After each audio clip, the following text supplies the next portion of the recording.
Hello.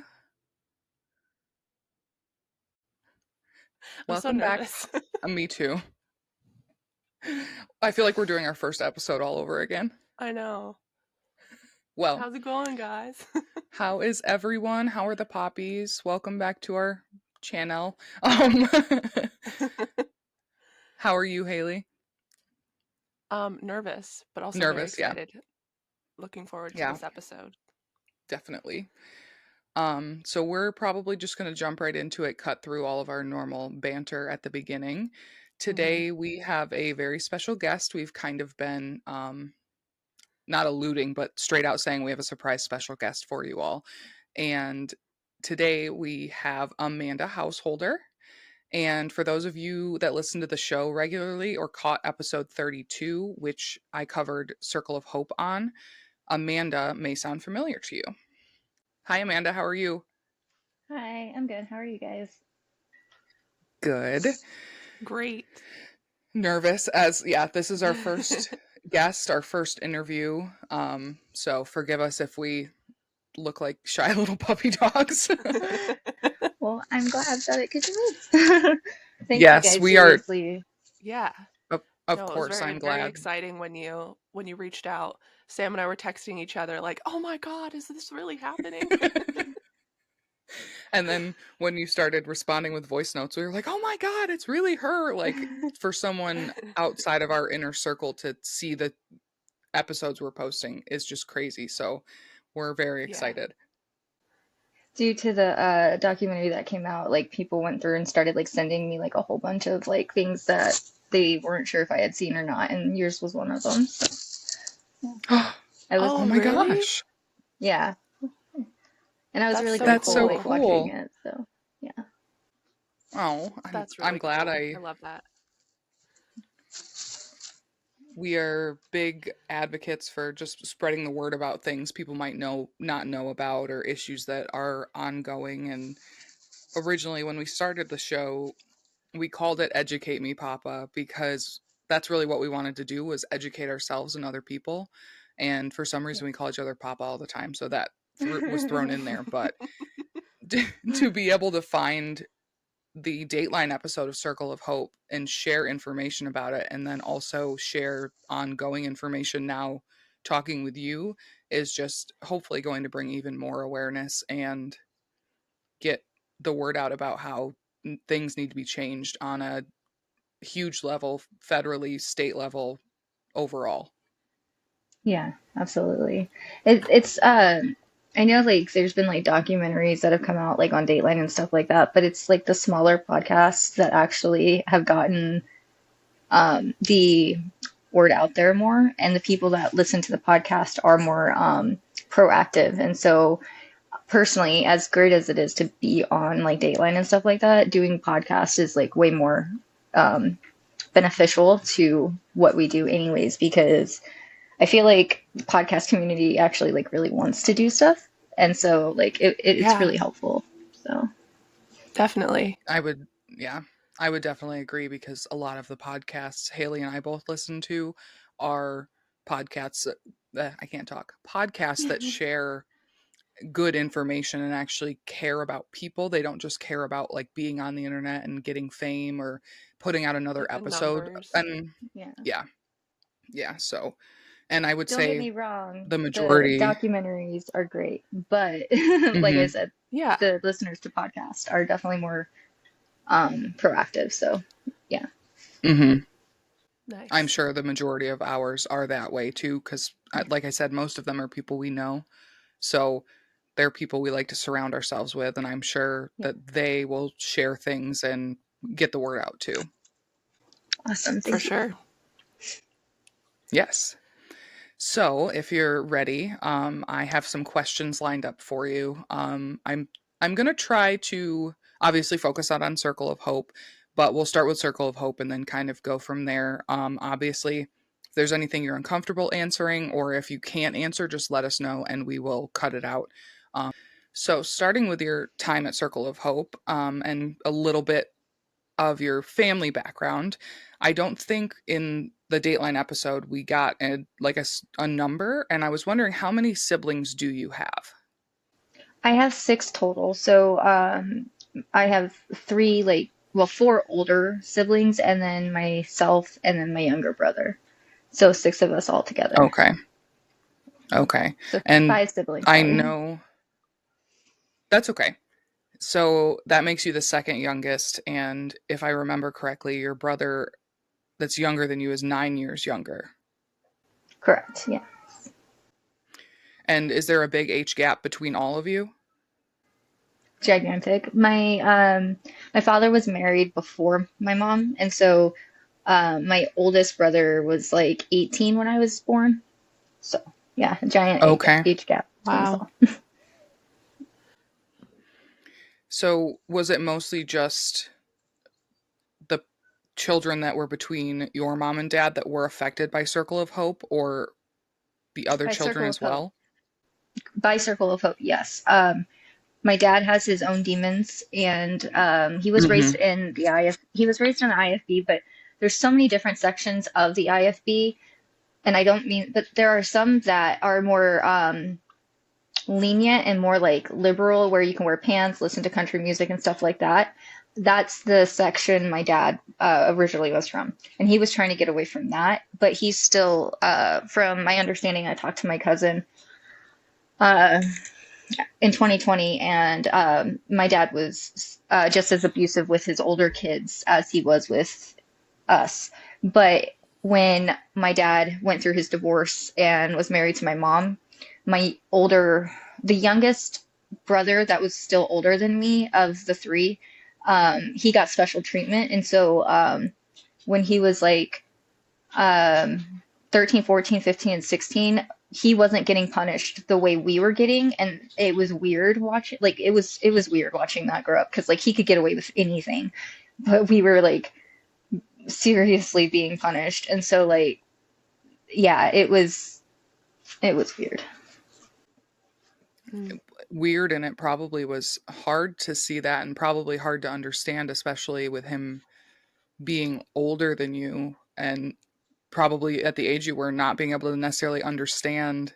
I mean, it's not really understandable at all why there was the type of punishment that you had, but it had to be just confusing.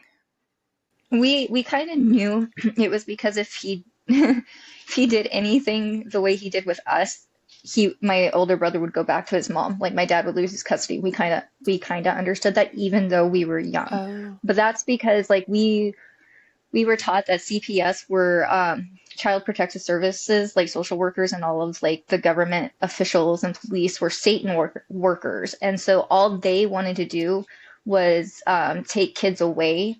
And they assume that the way God teaches you to punish your child is abuse, even though it's not, because that's what Satan wants them to believe. And so as a kid, that's what you're taught. And so it's like, I understood, and it was like it was totally unfair, and I hated it, but at the same time, it's weird. It's yeah, the Yeah. brainwashing. Right. It's hard And to explain the brainwashing part of it, but definitely. And I can't imagine what that was like, but I can, from where I sit, kind of understand what you're saying because I I would Definitely. probably think, well, if this happened to my brother and he told his mom and he got taken away, what happens to all of us? And as a child, you love your parents because they're your people. yeah, yeah. So, other than what you had shared on the Dateline episode, which was, standing on the wall, the girls being pinned down, do you feel comfortable sharing any of the other punishments that you and the other students at Circle of Hope endured? It's hard to explain because it literally could be anything. My dad would get it's weird, but he would get creative, and so um,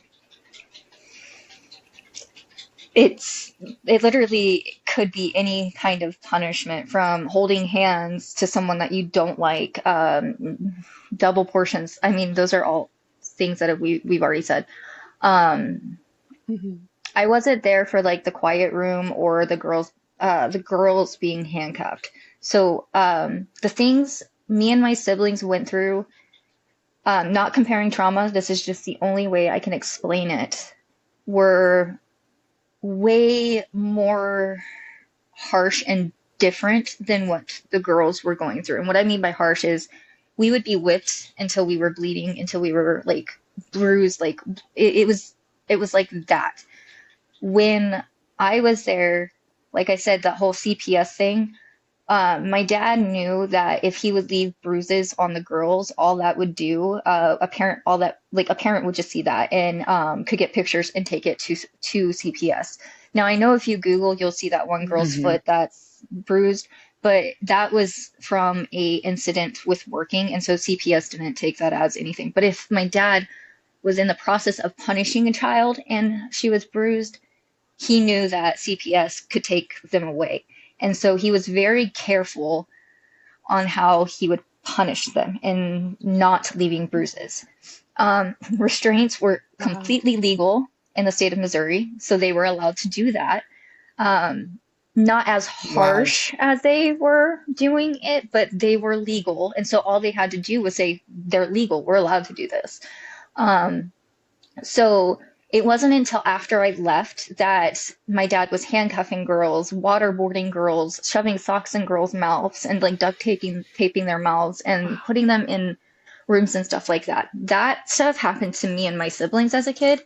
But when I was at Circle of Hope, it was different. Like they were more strategic in ways of punishing, and that was specifically to make it to where CPS had no way of proving abuse. Now, my theory on that is I feel like because from the sounds of it, my younger brother had already turned 18 and left and joined the military. And so they didn't have their own kids at that time to torture that way. And so I feel like they got more risky and started doing that same type of stuff to the girls. But like I said, like that Hmm. type of stuff did not happen when I was there. But at Circle of Hope, like literally the punishments were so off the wall that it's kind of hard to name them all, except the ones that have like Right. constantly been said. Um, but I remember the little 5-year-old girl at that time. She would pee her pants and poop her pants on purpose, like in church service, and so they made it a point that she wasn't. I don't know why they did it, but she wasn't allowed to use the bathroom only every couple of hours, and we had to make sure she could go, like she would go, and that like we had to check the toilet and stuff like that. But it was just weird. Sorry, my fingers. It was just weird things like that happened. So it's like I don't know, unless it's the ones I constantly repeat. I can't off the top of my head think of any. Well, yeah, It that it makes would make total sense to sense. me that, sorry to interrupt you, Sam, but I was just You're saying, fine. as you were explaining that, it does make sense to me. I mean, I obviously don't know for sure, but it makes sense to me, your theory that all their kids were gone, so they got more risky. Like, that makes complete sense to me. I think you're right about that. I agree. It was almost like Mm. they were taking out whatever demons they had inside on you and your siblings, and then they couldn't do that anymore. So they said, screw it, and just started doing it to other innocent children. And I Hmm. wonder too if, because I know at that point CPS had been there or social workers had been there multiple times. People had run away and said something to the cops, and no one was doing anything. So they had the urge to do it and then just got more daring because they didn't face any punishment. So here's one thing that I found out, and I don't know if it's like 100% true, but when in 2020 when we took everything to TikTok, we say that it was because of TikTok and everyone contacting the police that they finally did something. I found out through a parent that actually the only reason that anything happened was because a girl that was there 3 months before we even went to TikTok got hit in the head by, or kicked in the head by a horse and had to be rushed into surgery, and she almost died. She then got Wow. sent back to my parents' house, and instead of her being able to rest and recover from all of that, they put her back to work. Somehow she was able to get that out to her parents, and her parents came and got her. Her mom went to Arkansas, like the governor or someone, legislator or something in Arkansas, and said, if you don't do something about this, I will. Well, because it was a child that was brought across state lines, according to this parent, the governor of Missouri was like, oh, we better do something. And that is, according to this one parent, that is literally the only reason anything was even done. Like, social services like failed in the state of Missouri so many times, and it wasn't Yeah, like, clearly definitely. some a child was kicked in the head and was put back to work, and they didn't do anything about it. Like, another state had to step in and say, do something or we will. And so, yeah. Wow.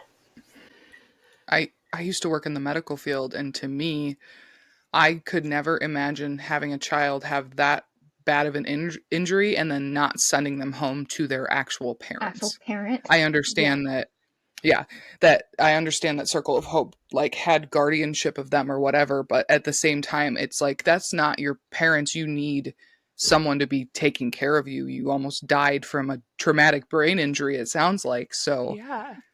that's really Wow. confusing. And it's not the first time that something that like that bad has happened there, medical wise. And that's the thing, like, it was so weird to me that I don't know why it took one a boy in Kalamazoo, Michigan, Cornelius Frederick. He was restrained by, I can't remember the amount of staff he was restrained by, but he was unalived. And he was unalived by the same restraints that we use. And it took that, and that was in April or May 29th, 2020. And it took that happening for me to be like, holy shit, like any one of us could have been like accidentally like killing someone.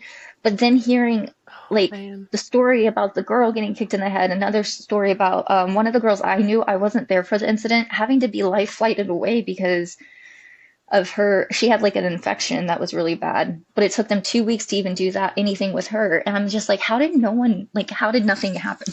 That, like, how did no one get unalived there? Like, I don't understand like the amount Yeah. of times that something bad, like something bad happened, but something to the point that you would think the state would step in and say, hey, like, you guys need to be shut down. Like, they should have done that in the first place, but they never did. And so it just makes no sense to me. Yeah. No. Yeah. And I Me actually either. was going to ask you how they handled it when someone was sick, but you just said they don't they never did They don't. anything. They didn't take care of them until it was about to be a death on their hands. Yeah, literally. That's my friend Chanel. She was working with a horse, and she ended up messing, like twisting her ligaments and pulling her hamstring. Like, still to this day, she has really bad time with her knee. I can't think of the word, sorry. But they didn't take her to the hospital for like a couple of days. My friend Maggie didn't even know she had a broken back until she left Circle of Hope. And now Oh my she's God. been out for, I don't know how long she's been out, but now she's dealing with the fact that she has a broken back. And that happened while she was at Circle of Hope. So like they didn't do shit for them when they actually needed it. So, When kids are injured, they tend to heal faster, but if a broken back, a broken leg, a bone, and that heals incorrectly or anything heals incorrectly, that's going to cause them trouble for the rest of their lives. Yeah. yeah. That's so sad. So beyond the mental trauma, then they have to have physical as well, and it's just like the unfairness isn't even the right word for it. That it's just horrible. Yeah, sick. No, I don't know. And Hmm. the thing Um, that pisses me off, oh, so the thing that makes me mad is my mom. I didn't know this until way later, but my mom was telling parents that she was a nurse. And I didn't find that out until like 2015. And on a website called Heal, like HEAL, they have that my mom's a licensed nurse. And I reached out to Angela, who runs it, and I was like, she's not a nurse. And she's like, well, you have to send me proof. And I was like, well, I have absolutely no way of proving it other than like I was born in 1991 in the state of Virginia, and this says she's got the license in 1993, and my mom did not move to Missouri in 1993 to get a license. They never removed that. But come to Did find out, my mom actually was was telling she people. I'm sorry. I was Oh just no, it's okay. did she have proof that she was a nurse? Like, or did No, she there's. just say that and they were like, She just said that, but luckily enough, there was a Stephanie Ann householder in the state of Missouri that got her her medical license in 1993. And I'm like, my mom was in "Oh my Virginia. God. That was not my mom. Oh my God." Yeah. So she, I don't know. I don't know if That's she like crazy. saw that and then or she just like said it and that just appeared, like it just was, I don't know if she found it first and then decided to start telling people, or she just started telling people Yeah. and they just happened to be like, oh, okay, here she is. So yeah. She found it and then somehow got the records of her nursing degree or license and then went from there. Like that's wild. And to find That's someone with your diabolical. exact name, Yeah. Yeah. I don't know if she ever Wow. showed anyone she had proof. I think that people just took her word for it and might have Googled it. I don't think she ever actually like showed people this lady's Wow. information. So Mm. what the amount of sneakiness that Boyd and Stephanie like carried out throughout all of this absolutely blows my mind, because we know today that if we want to find something, especially the three of us as women, we can just do a Facebook FBI research, yeah. you know, group, and we're fine. We can get everything we need. But everything starting back then, it's like there wasn't the same access. So I guess it makes sense that they Yeah. can be so sneaky, but it blows my mind.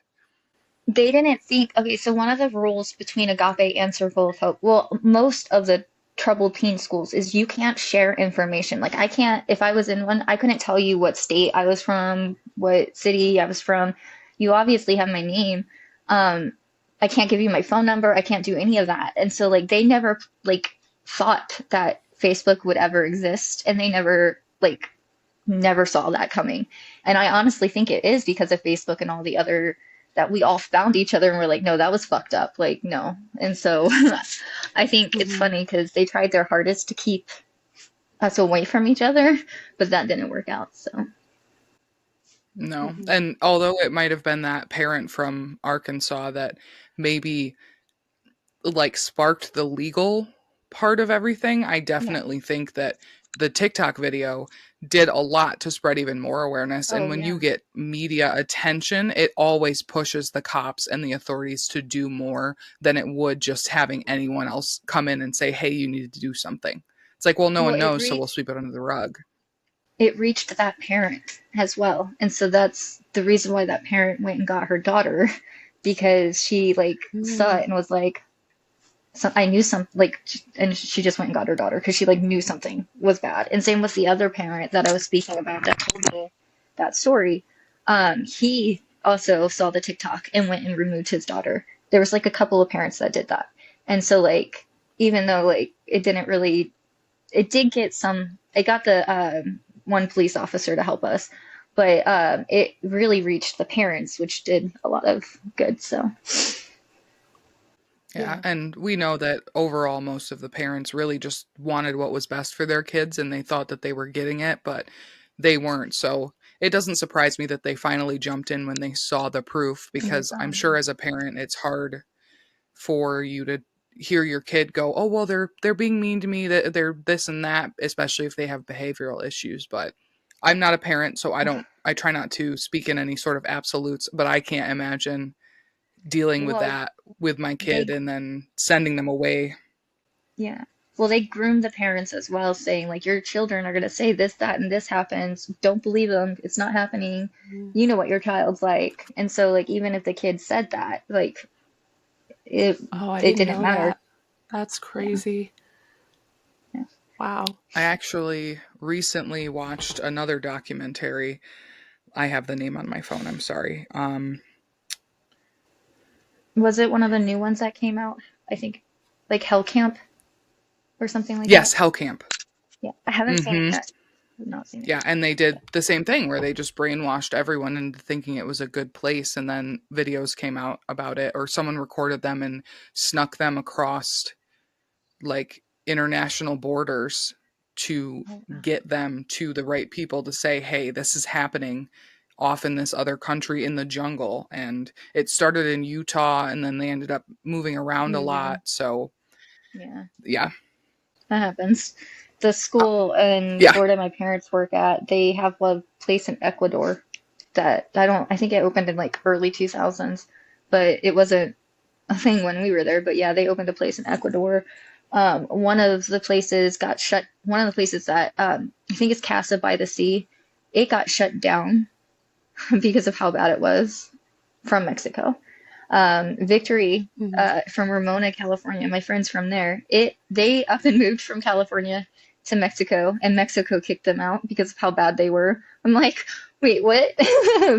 But they opened up in Florida, and the place is still running. So it's like, wait, Mexico says this is bad, gets rid of them, but we let them back in. Like, what? Of course, it's Um, Florida. I yeah. know. Well, of course, and I'm sure that it's all, you know, white straight religious people that are doing this, because how do you get back in when Mexico kicks you out, but then everyone's like build a wall? It's just the dynamic of Yeah. these like hypocrisies is just disgusting. It pisses me off so much. I was going to jump back and actually ask you. You said that your dad originally was trying to get away from IFBs and he was in one that was more liberal. And then I remember from talking to you in the documentary that he got back into it or deeper into it because of your mom. Was your mom raised like that, or why do you know why she was so determined to have Boyd be part of IFB? My mom was raised Catholic. She has her own abuse that happened within her family. Her father was really messed up. And then she ran, like, he died when she was 12, but she, like, I don't know how to explain it. She would always talk about how great her dad was and how much she loved him. Totally understand that. But then I find out years later after leaving and not talking to my parents how bad her dad actually was. Like she would tell me how bad he was to her brother, but then I find out years later how bad he actually was to her. And so even after he died, she was like still trying to like find daddy, like had daddy issues. And so she would get into like Hmm. relationships like with my dad's 16 years older than my mom, and he was a heavy drinker, alcoholic, smoked all the time, broke as fuck. Um, and she was searching for something, and my older brother Nate, who we have to blame for all of this, he was like 2 or 3. And he's like, Mommy, Mommy, I want to listen to Jesus music. I want to listen to Jesus music. And so she puts on a Christian station, and they talk about this church, and come to find out it was the church my dad was raised in. And so like my mom started going to church. My dad refused. My dad's like, no, we don't have good clothes, we're poor, like we can't show up looking like this. And my mom would just keep going and keep going, and finally my dad gave in and went in, and he traded one drug for another drug. So yeah. Oh my God. Wow. That's insane. And it Yeah. just goes to show how people with trauma just continue to pass the trauma down, and we have to make the choice to stop it. And Yeah. it's part of me is sad because people of those generation of Boyd and Stephanie's and, you know, older people didn't know any better. But at the same time, how do you not know any better? Yeah, something deep down inside of me knew better, even though I was like surrounded by people who believed the same shit. Something deep down inside of me was like, no, right. Even though I was really brainwashed to believe, because no matter how many times I ran away as a kid, I was always brought back. But I was okay at the time I was like, I'd say 10, 11, 12. I was okay with going to hell because as soon as I turned 18, I was getting the fuck out of there because I did not like the way I was raised. And even though I was brainwashed, I thought I was going to hell when I left. And I was totally okay with that because I would have rather that than what I was living in. And so, Mm. yeah, yeah. It kind of sounds like a hell sounds better than this hell right now Yes. Yeah, Yeah. yeah. type thing, like trading one hell for another. Yeah. At least I would have a little bit of Yeah. fun before I died. Exactly. Yeah. That's Yeah. how I felt. Oh my God. No, it makes sense. It's just like, it's sad. Yeah. It's not fair. It makes me mad, but I'm glad that you can laugh about it because Yeah. what else can you do, Definitely. Yeah. Yeah. Jeez. So you talked a little bit about Boyd and his addiction issues. And then I also remember from the documentary that he was in the military. Do you remember what war he was in? He actually retired. He was deployed to Desert Storm, and he retired before Desert Storm happened. And so they brought him back in, and then he officially retired after the declared peace. I know he was in Vietnam. He was blown. He literally lost his arm in Beirut. His arm is plastic. You can see his like arm has skin around it, but it's plastic on the inside. Mm. And so if you take a like knife and stab it, like it's plastic. And so Beirut, that caused between Vietnam, he was already messed up, but Beirut, he watched his friend literally get blown from the building and die, and so like that really fucked him up. So I like would bet that he has PTSD. I can't say he is because I'm not a therapist, but I can almost guarantee you I think it's he's a safe bet. yeah, yeah. Yeah, I would agree 1000%. And I would almost venture to say that anyone who saw active combat in the Vietnam War probably has some form of PTSD because that was terrible. I, my, girlfriend's grandfather was in Vietnam and he actually ended up with Agent Orange and it made him physically ill, but I feel like it might have made him a little ornery too, or he could have just been an ornery Yeah. person. I didn't know him for too long before he passed, but I wonder if that happened to Boyd and he ended up like having any sort of like mental effects from it that just added to his already, you know, messed up brain. But I'm wondering too, did he have issues before going into the war? Did he have a troubled childhood as well? He did. My grandfather, my pawpaw, he was. So I don't know if you know anything about religious people and how they love to talk about the punishments they give and how they get happy and laughy. Like it's something that you'll sit down to dinner and talk about, oh, I beat my kid today this way, and everyone will laugh. So I remember multiple times my pawpaw talking about how my dad, who was 2, thought he was helping him, went and got the hose and filled up his gas tank full of water. And so my papa punched him in the face at 2, Oh, punched him in the face. And so, yeah, he was raised holy shit. severely abusive. Oh my Um, God. and then there was a lot of incest, not with my grandfather, but with my mama's side. There was a lot of incestual abuse that happened that I am almost positive my dad like witnessed because some of the punishments that would happen to his sister, um, he would then put onto the girls at Circle of Hope, like cutting hair, because my aunt thought she was too pretty, and so like my mama cut her hair off, and yeah, so I think Wow. a So lot of his just punishments were from her. like a mirror, just reflecting it back on other people. Yeah. That's insane. And do you like one thing that I saw in the documentary? I keep saying that. I don't need to keep mentioning it, but one thing I saw and one thing that I saw in the TikTok video and that you also explained about in your TikTok video when you shared the video with from within Circle of Hope was your mom just sitting on the couch and she just was a very passive person. Is that just who she was or was she having like abuse issues with Boyd or like why was she so passive? I don't understand.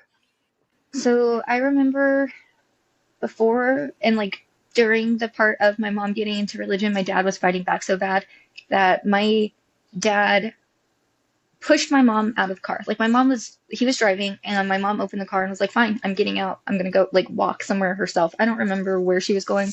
I just remember we were in front of this like gorgeous library and my dad pushes her out while he's driving instead of like actually stopping and letting her out. I remember Mm. them being super abusive to each other, but then one day it just like went from them like doing it to each other and then turning on to us. So like we were always abused, but it got worse after they decided, oh, we're not going to hit each other anymore. And so, yeah. They went to church and heard that God wants you to beat your children and you should honor God first and then your spouse. Well, husband most likely. And they just took that to heart and ran with it. Yeah. I don't I don't understand. I'm not a big fan of religion. I respect everyone's faith as individual human beings. Um, but it's just, especially Christianity, I don't, it's so confusing. It doesn't make any sense. People just do what they want based off of some book that they think someone wrote thousands of years ago, but there's no proof of anything. And I don't know. I think people just use it to be evil, you know? Okay, are we all squared away? Yes. I think so. Okay. Because I could keep talking, but I want to try to stay focused. I wanted to get some more current info. You've told us a little bit about what Boyd and Stephanie were charged with. I shared some of that on the episode. I know that there was a motion to have the attorney general decide the sentence on them Yeah. instead of the judge. Do you know any more of that or about No, that? I don't. The only thing that the last thing is the writ prohibition or some or probate, I think. I don't remember what it is. But it basically, when I looked it up, it just makes it to where the prosecuting attorney, who has tried everything with the Circle of Hope case to make it to where they're not getting as many charges, who has done successfully with making it to where the Agape staff aren't charged with proper charges, where he can't say, oh, let's give him 5 years. Whatever the attorney general suggests is what the judge has to give, like, decide, basically. So if the attorney general says they need 10 years to life, then the judge has to give them a sentence somewhere in between there. The prosecuting attorney can't say, no, this is better. So, which in Missouri, local prosecuting attorneys have more say than a judge, or not a judge, than a attorney general or even a governor. So That's absolutely disgusting. And like unless someone's entering a plea deal and the prosecuting attorney is agreeing to that, there shouldn't the prosecutors just prosecuting, like they're just trying to plead the case. Why do they have power like that? That's why we have judges. So according to Missouri law, it's an old law. The local people know more than what a governor would know with what is good for their town, what is good for their city, whatever. And so it's an old law. I don't know what year, very old, which I could kind of understand it for like back in the like 1800s when you can't like get a hold of a governor like super fast, but not in like 2024 where like I feel the governor should definitely be like, no, I don't think you're handling this properly. This needs to be how it's handled.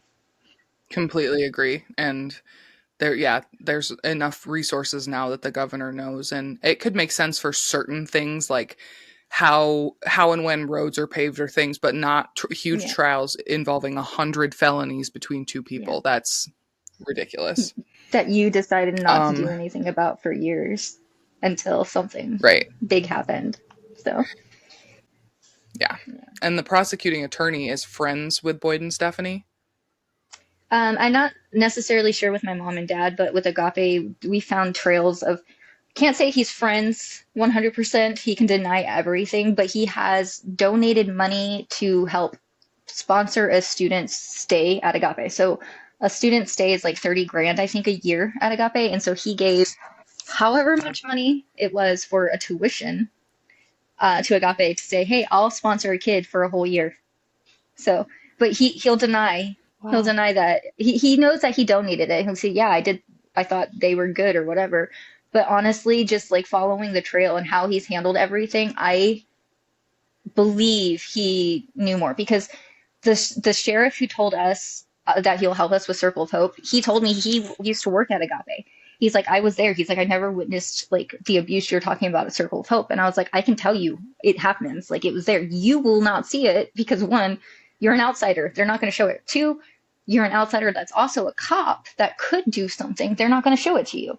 And so I do believe since they had police, not just they had police working at Agape as well, not just staff. So sheriff, deputies. Of course.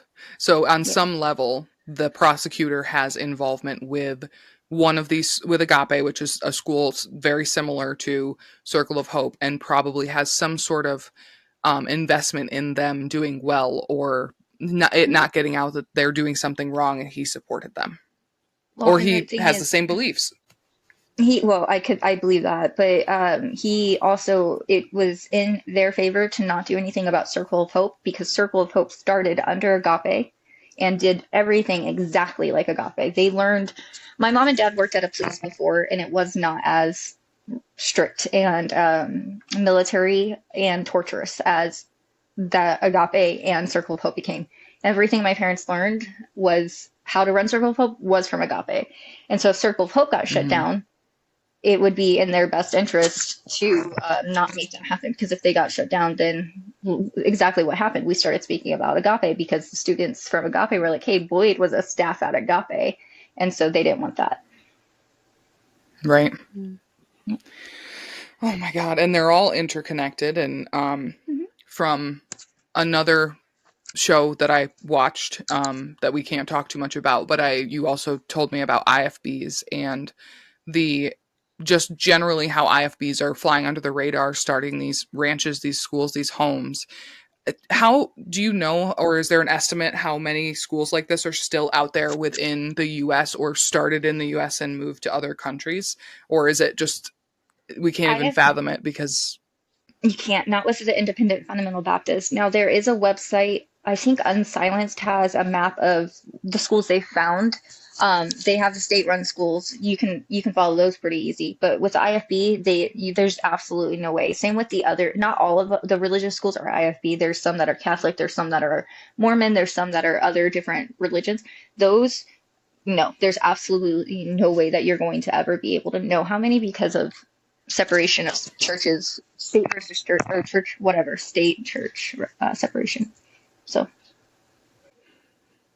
awful. And yeah. if state and church should be separated, but states require children to have an education, then churches should not be Yeah. allowed to start schools without being registered. It's so funny that everyone wants states to stay out of churches, but no one cares if churches stay out of Stay government. out of state rim. Yeah.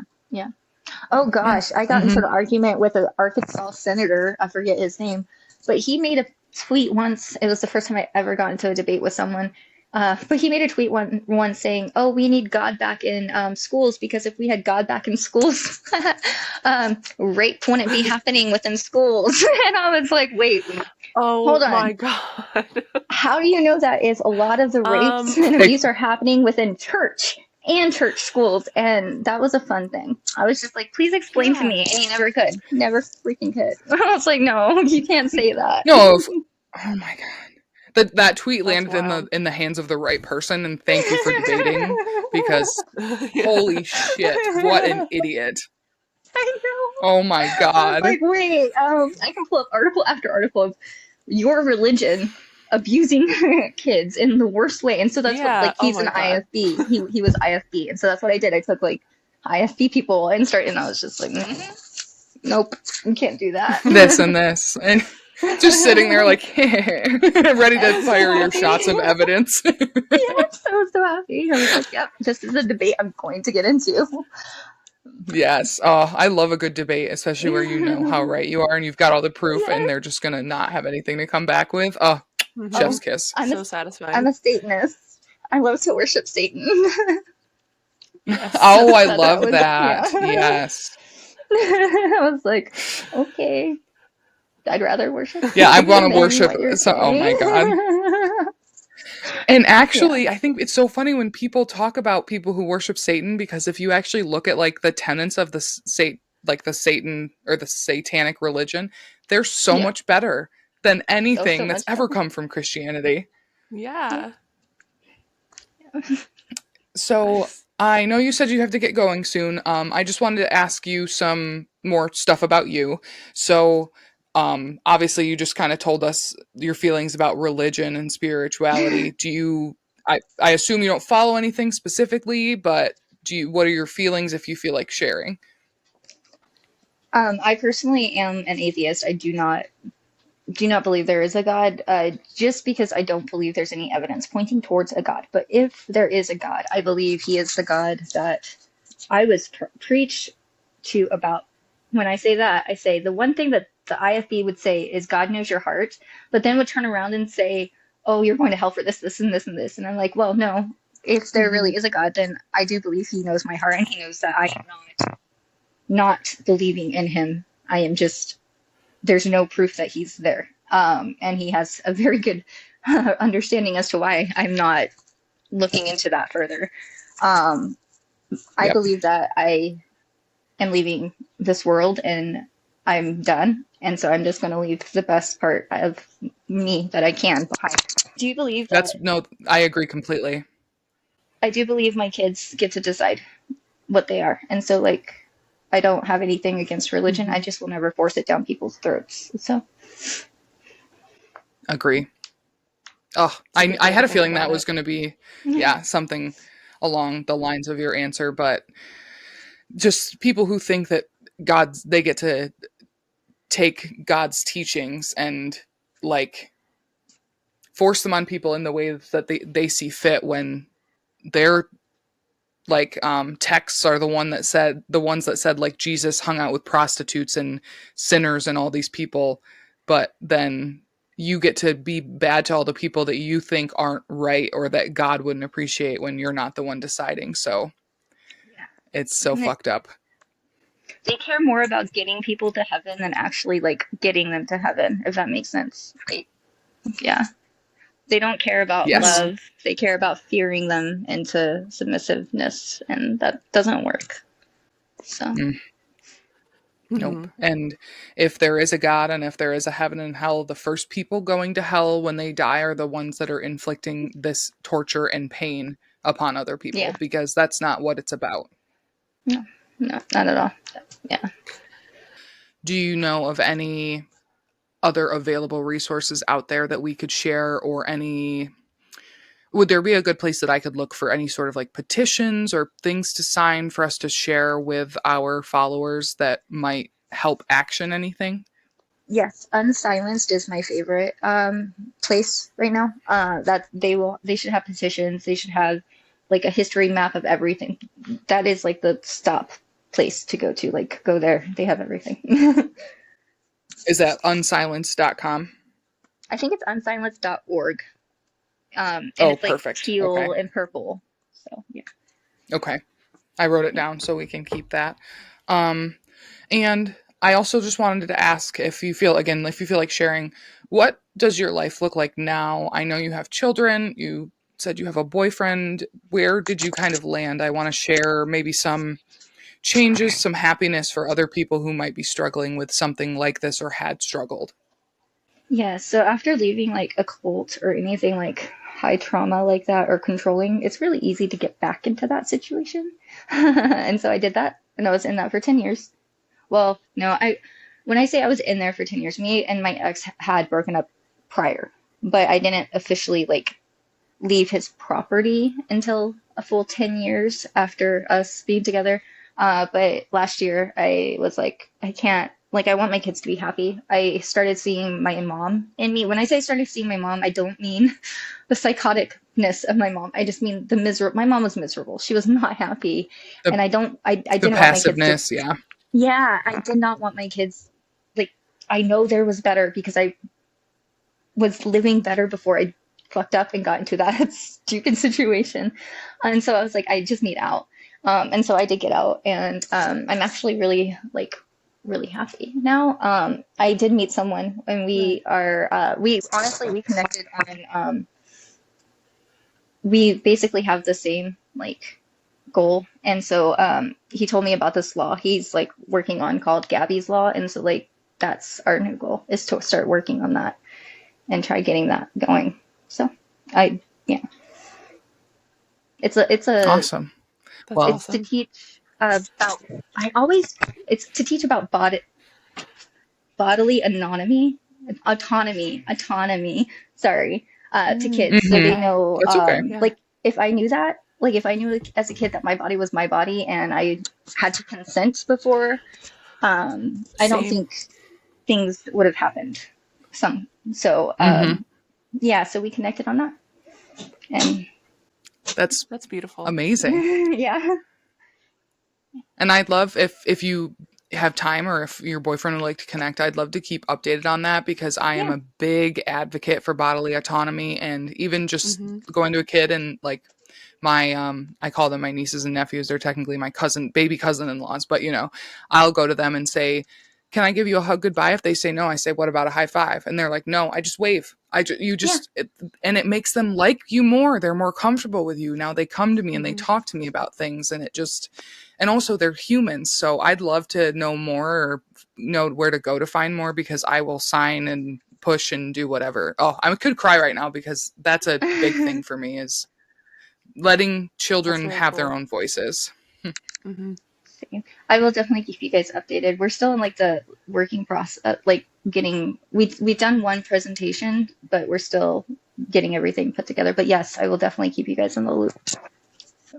That's Yeah, awesome. that'd be great. Well, thank you. You're welcome. Thank you. Well, yeah, of course. This was absolutely fantastic. Before we kind of close it out, is there anything else you wanted to say or share? Not that I can think of off the top of my head. No. Okay, that's totally cool. I just wanted to make sure we had space. Haley, what about you? I just wanted to thank you so much for reaching out in the first place and for agreeing to come on the show. This is so exciting, and I'm so glad you're speaking out so much and you continue to do so. It's very inspirational. So Mm-hmm. I'm just honored that you're here, you know? I second Thank you that. guys again. Thank you. Yes. Well, thank you so much. I hope you have a wonderful evening, and we will definitely keep in touch. And I definitely plan to speak more about IFBs and other things, because we need to stop we need to stop them, not we, but yeah. Yes. Yeah. The royal we. Yes, I get it. Yes. Thank you guys. Okay. Okay. How That am I was doing now? fantastic. So that was amazing. Amanda's a wonderful human. We had our first guest, guys. Let us know what you think. I don't know, I'm voguing. I can't hear you. Oh, But now I can. I was voguing and I wasn't talking into the microphone, but thank Amanda's not here anymore. But thank you again, Amanda. That was fantastic. You're a wonderful ass human being. Um holy shit. Holy shit. But if you guys want to know more, if you want to see other people on here, if you want us to speak out about something that is important to you, we probably think it's important too. So message us about it. We have Instagram, Educate Me Papa. We have Educate me, Facebook, Educate Me Papa dash the podcast. We have an There's the pod. email, educatemepapa@gmail.com. Gmail.com. We have YouTube where you can comment, and that's Educate Me Papa dash the podcast on YouTube. We have a TikTok, Educate Me Papa dash the podcast, or just Educate Me Papa. Both will bring it up. Let's keep talking about these things. Let's make change. A big motivator in my life is to make change at any level that I can. So if that's like yesterday texting my dad and just saying, "Hey, I love you," and he told me it made his day, or making this video and people see it and it forces action for these schools, like let's Wait, make wait. some I'm so sorry. I'm so sorry, but I want to tell the story about what happened when she first got on the call. Yes, please do. Yes, please do. Please. So Everyone needs to know. I'm so sorry for interrupting, but it just came into my head again. I was like, I have to tell it. It's Yes. we started it off strong.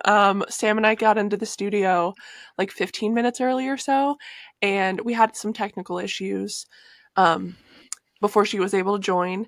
And at like the second she joined the studio, I was belching, and that's the first thing she heard when she got on the call.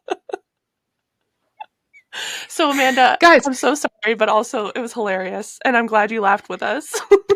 yes, but if you know us, you know that that is right on brand. Yeah. So it was perfect. I appreciate your belch, Haley. I'm sad we didn't record it, but Amanda took it like a champ. We all laughed until we had tears in our eyes. I think it was a great introduction. So thank It you, was a good start. Haley's internal organs. It was a sign that I'm supposed to continue belching. Yes. Obviously, I didn't know you needed a sign, but there's your sign. Yeah, but go back to what you're saying. I just had to tell the story. No, you're totally fine. Keep belching, keep sticking up for what's right. Speak out. We got your backs. Have our backs too.